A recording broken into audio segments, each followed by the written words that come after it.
Donald Trump is set to leave office on January 20th. When he does, he and his administration will have left behind a legacy of division, chaos, mismanagement, and death.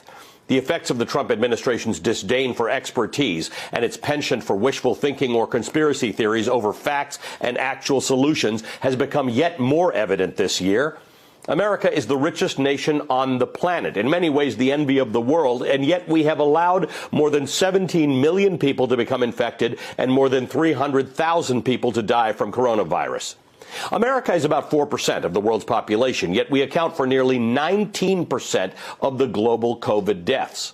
Sickness and death were inevitable, but not at this scale. It could have been mitigated, but instead we got denial, confusion, and bad advice from the top.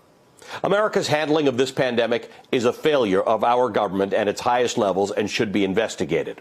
Back in 2001, Congress created a commission to look into the systems failures that led to 9/11.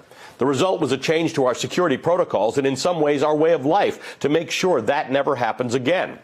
In 2006, Congress investigated the failures of leadership in response to Hurricane Katrina. The result was a restructuring of our emergency services.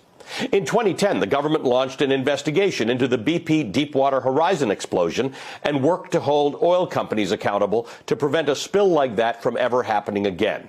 The Trump administration's failure this year resulted in more avoidable deaths than any of those things did. An investigation into what went wrong and how this was allowed to happen is critical. There will be another pandemic. The same experts who warned us about this one have already warned us of that.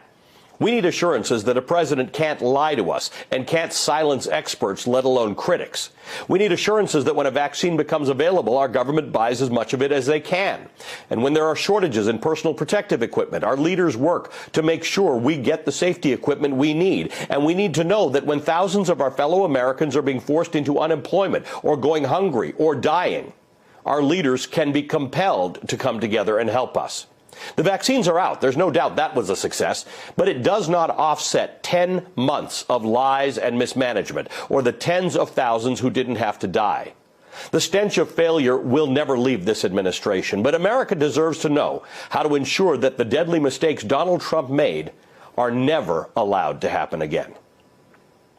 Hey there, I'm Chris Hayes from MSNBC. Thanks for watching MSNBC on YouTube. If you want to keep up to date with the videos we're putting out, you can click subscribe just below me or click over on this list to see lots of other great videos.